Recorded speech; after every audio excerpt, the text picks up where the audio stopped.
The power of video for massive influence and engagement. My aim is to teach you to become an internet marketer so that you can promote your own website, or so that you can promote someone else's, so you can run a business, or so that you can create an SEO service. But I don't just want you to be an internet marketer. I want you to be a cut above the rest. And that means getting real. What do I mean by this? I mean that you need to stop doing all the bits that are easy to do at home on a computer, and to instead start getting involved in real business. This means that you need to go to those networking events I mentioned earlier. It likewise means you need to make videos. Get in front of the camera, learn to edit, invest in some good quality background music. Yes, it can be stressful, and it's something that might not come naturally to you. But if you can create high-quality video as well as high-quality content and SEO, then you will be leagues above most of the internet marketing gurus out there. Video can make all the difference to your marketing campaign. Firstly, that's because it is something that a lot of people can't easily do.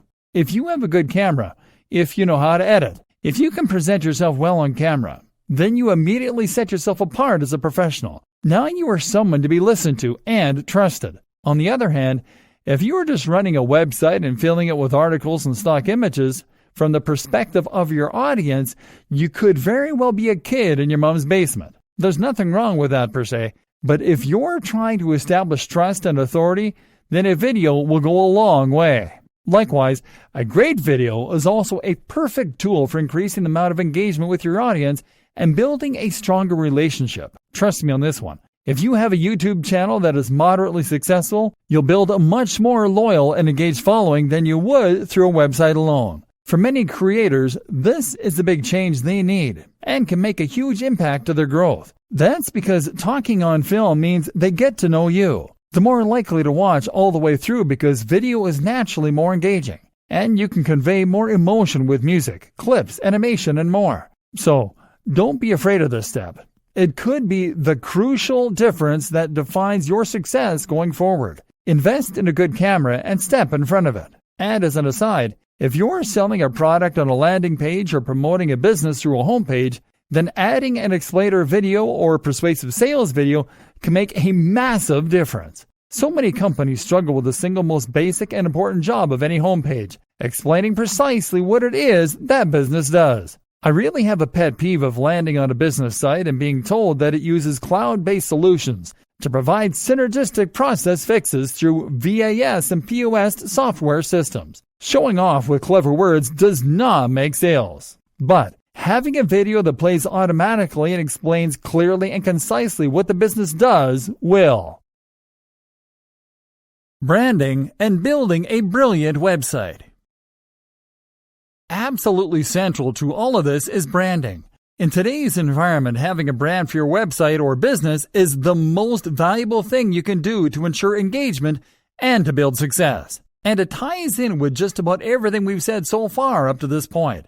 Your brand is what should tie your entire message together and what should help to perfectly target your ideal audience. It's what will elevate your site above being just another spammy site designed to get ads and turn it into something that people and Google love. Google came out several years ago now and said that it would support brands more in the future. A lot of people reacted badly to this news, seeing it as an attack on the little guy. The assumption was that Google would now be a big fan of sites like Coca-Cola and not care about smaller, unknown creators. That's not the point at all. Small brands are fine. Personal brands are fine. Brands that use your name. What's not fine is calling your website something like ways-to-gain-abs.com. That's not a brand. That's a keyword. That's you making it abundantly clear to Google and your prospective visitors that you don't care about the quality of your work. You don't have professional pride. You have a tool for making money. A brand goes in hand with professional pride because it shows that you are keen to create something that people will remember and that you want to be associated with the work you do. If you build a brand, then you have a message and you have accountability. Think about it.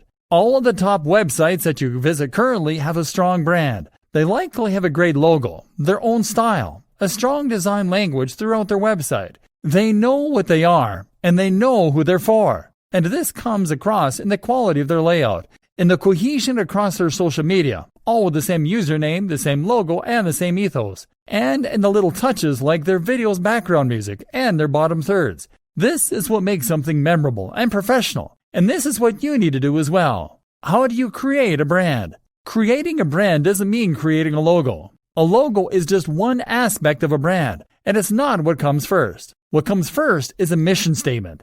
A mission statement is a phrase belonging to a business that says what it's all about. This should explain what, how, and why. What do you make, sell, or do? How do you do it differently? Why do you do it? I highly recommend watching Simon Sinek's excellent TED Talk on the Golden Circle at this point. It's called How Great Leaders Inspire Action. Most companies will think about the what. We make hats. We design websites. We provide legal advice. Many will think about the how. We use the best materials. We outsource to China. We resell, but with a value add. But the why is what matters most. This is the motivation that spurred you on to get involved in the business in the first place. It is what makes you get out of bed in the morning. And it's once again why you cannot have a successful website or business in a niche or industry that you don't truly care about. So, if you have a restaurant, maybe your why is because you want to introduce the world to healthier, cleaner, and more responsibly sourced food. If you have a website about fitness, maybe your why is because you want to inspire the feeling of accomplishment in your audience. Whatever the case, you need to understand this because it is what will give you your value proposition. It is what will give you your design language. And it is what will create your marketing opportunities for you. This will also allow you to find your buyer persona. This is your ideal customer. And through a combination of surveying and of thinking about your brand, you will be able to draw them up. Now, you need to ensure that your strategy is aimed at this person. It is a huge mistake to make a website that you want to be for everyone. If you do that, then it won't be particularly interesting or inspiring to anyone. The key to remember is to make people into real fans. Remember, content marketing and new SEO are about the quality of your followers, not the quantity. You want engagement. Ask yourself, is yours the kind of brand that someone can be a fan of? People just don't know about Apple. They are fans of Apple. People are fans of Tim Ferriss. They like what these brands stand for. They feel they know them. They want to associate with them. To get to that point where your site is inspiring to people, you need to stand for something other than getting clicks on your AdSense, web, and logo design. With all that decided, you can now go about designing your logo and your website. The logo should be simple, it should be minimal, and it should be versatile. This logo will be used across all your social media, on your website, etc. You need to avoid being cliché while at the same time making it clear what your site is about and who it is for. In an ideal world, the combination of your logo and company name should be enough on their own in order to let the right people know that your brand is for them. If you're struggling for ideas, try making a mood board. This is a collage made up of images, logos, site designs, and more that you like the looks of. Looking at these can help a lot to give you a kind of direction for your brand. If you put them all together on the page, you can then start to get ideas for unique ways of combining them, and that will give you ideas for your own design.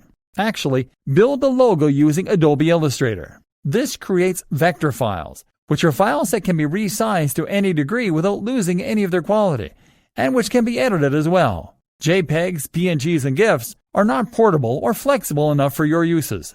So that is another thing I want you to learn. I want you to learn to use Illustrator and to make good designs. Like videography and photography, this is a skill that will elevate you above spammer and into content developer. That's when you start to become highly in demand. WordPress. Finally, the website itself should be built using WordPress. This is a free tool used by over a quarter of the websites on the net, including many of the biggest brands. It is highly customizable. There is massive community support, and it is completely free. You can install new plugins with a single click to add more functionality, and you can install new themes in just the same way too. And by doing all these things, you'll be able to make sure your site meets all of the requirements we've learned about over the course of this training. That means being able to implement AMP, accelerated mobile pages, with a single plugin for instance, being able to install a theme, and know your site will have a responsive, mobile-friendly layout, or being able to apply ad semantic markups. Using WordPress means using a tried and tested tool that has helped countless others to become highly successful. There's no good reason to introduce more elements of confusion into the mix, or to make life harder for yourself by using a tool with less support that requires you to implement these features yourself.